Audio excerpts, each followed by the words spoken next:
So you want to start a microgreen business, but how much does it cost to get started and what do you need? Well, we're going to talk about that today, of what equipment you need and the cost of it. So let's get into it. All right, so the first thing you're going to need is a place to grow your microgreens, obviously. So I recommend a shelf, rack, whatever you want to call it. It's really a shelf. You'll hear everybody call it a rack within the microgreen business, but a shelving unit from like Lowe's, Sam's, Home Depot, Costco, wherever. They sell them everywhere. They're 6-tier shelves, so you get 6 shelves on here. You get the 4 poles. Very basic. That's all you need. These ones come from Sam's, and it's $100. $99.99 is where they're at right now. So $100, very, very cheap. These were at one point like $140, so they've come down a lot. So stuff's getting more affordable. A lot of our racks you see in here are $140. So we're very happy to have this now. This is our newest one we're building right now. This will cost you about $100 to do this. We'll get into how to set up lights and everything on this in a minute, but I want to get into talking about lights. So you're going to need some lights because you're going to need to have something to be able to grow these underneath. So this is a T5 light. It's a little thinner boxer stuff style.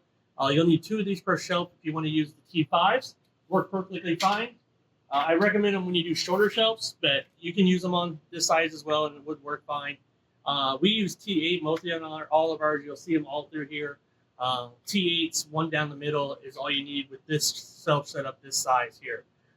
So just one T8 is all you need there. These ones are about $100 normally. Sometimes you get them on sale for about $80, $79, something like that. And the T5s run about $90 for 8 of them. These are 6 each for that price. So 6 each for $80 to $100. T5s are $90 for 8 of them, but you're going to use 2 of them at a time. So they do run a little bit more expensive when you start adding everything up to do it that way. Then you're going to need some trays. You're going to need something to grow this stuff in, right? So you're going to need some trays. I highly recommend Bootstrap trays. These trays are nice and sturdy. You can see, it's hard to twist them. You can't really do much to them. We've dropped these things a lot. They don't crack. In the first 2 years, if they do, you can tell them, and they'll send you new ones. We've done it. Not that we've dropped them, they just broke. Maybe we have dropped them over time and they just broke. So, but they'll send you new ones. Great company. I recommend starting with obviously a solid one. So just a solid one like that, no holes in it, no nothing, and then one with holes. So this is a slotted one, comes with holes. There's also mesh ones you can get as well. They work great for certain crops, but that down the road we'll talk about that. And then you're going to just use the 3-tray method. So you'll have a solid tray, a slotted tray, and then another solid tray, and then you're going to put weight on top of it. You can stack up to like 6 high, 8 high. It kind of depends on what varieties you're growing. And you just need one on top with weight. You'll see the bricks. I think you can see the bricks behind me there. You just need like a 15-pound paver brick to put on top of it to give it weight to go down and everything else. Very cheap, a couple bucks from a hardware store. So that's not much of anything. So them are the trays that I recommend. You can get cheaper trays. But if you're going to do this business, you're planning on doing it as a business, get Bootstrap trays. Ones that are going to last you for years to come. We've had ones in here almost 5 years, so they last. And then you're going to need soil, a grow medium of some kind. So there's many different types you can grow in. You can grow in straight cocoa, mats. High quality soil is going to be your friend. We currently grow in a Costa Maine soil, and our yields are much better. We've done Coco Loco, which yields were good there. We've done a Pro Mix. We've done the yellow and black bag from Menards to start with, because that's the soil we can get. So that's the soil you want to start with. You want to start with something that you can get locally, that you're not paying for shipping, you're not paying for all that stuff. Get some local stuff and start growing. Don't have to go expensive to start with. Yes, your yields might be lower, but you're going to get started growing, and then you can advance as you go along. We didn't start here. We didn't start in a 4,000 square foot warehouse. We started in one little corner of our house. So start growing. Just get some soil you can get locally, and that can range anywhere from $20 to $50 a bag for you in there. So, and trays. I forgot to mention the types of the trays. The trays, I recommend getting like a 30-pack of each. So 30-pack of slotted, 30-pack of solids. They're going to run you about $140 for every 30 packs. So it's going to be like $280 total for trays. This is going to be your most expensive thing. But get high quality trays. They're going to last you forever, and you don't have to replace them.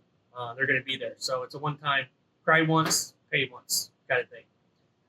Seeds. You're gonna need some seeds. So I recommend getting like a broccoli, a radish, spicy salad mix, peas, sunflowers, somewhere in that range, and they can range from anywhere.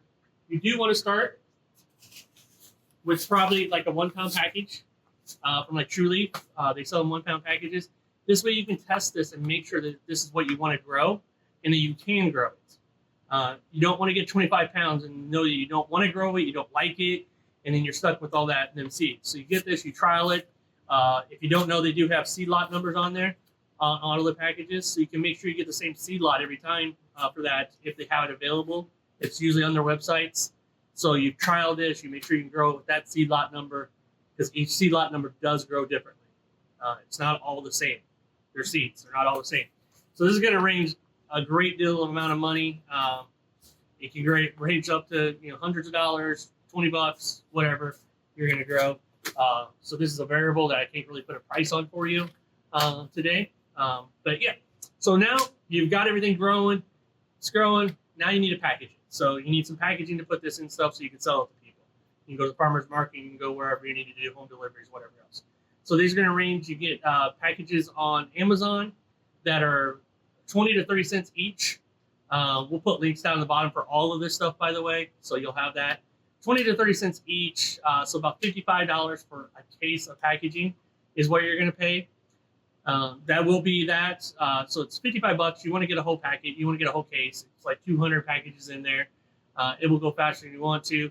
If you want to go combustible, if you're going that range and you have the ability to combustible them, they're about $1 each if you do that. So that is the range difference of that, 20 to 30 cents to $1 combustible. We do a tamper-resistant post-consumable package. This is what it looks like. It's a 24-ounce container. We get these about 21 cents each is what we're getting from, but we're getting them from a distributor.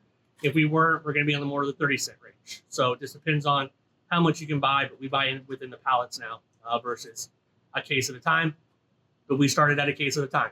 We didn't start buying in pallets. Don't start there. But you will save money as you go along and you build this business. So labels, you're going to need some label to put on that. So that you're going to put a label on the package so people know what they're buying. Even if you're home delivery, everything else, you need to have a label on it. Farmer's market, you need to have a label on it. Good quality label at farmer's market's going to sell. So if you have a nice label with some color and everything else, you can look at all our social media stuff, YouTube, you'll see our labels. People copy them all the time. Go for it. We love it. Help you sell. But the label is going to cost you about 10 cents each. So, per package, you can get in around 40 cents per packaging and label at the high end.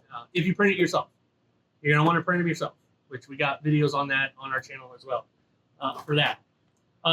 So that's kind of everything that you need to get started.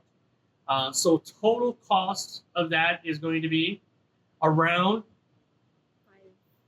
it's going to be around 600. So 600 to get all the equipment. So the racks, the lights, the packaging, the seed, not the seeds, but the labels, all the stuff, the trays, all that stuff you need besides seeds and soil, because that number is going to vary, guys. So you're going to get around $600 to get all that stuff to be able to grow. Now the seeds and soil are going to vary. They can go up anywhere from a couple $100 to $500. So I would say comfortably to start growing microgreens, you need about $800 to $1,000 to do it. And a little secret, we started with $1,000. That's the only money we've ever put into this business. The rest of it's generated itself. And we just turned the money back into the business for the first 6 months. So you can start a multiple six-figure farm with $1,000. So somewhere around $800 to $1,000 is where you're going to need to get started. Happy growing, and we will see you in the next one.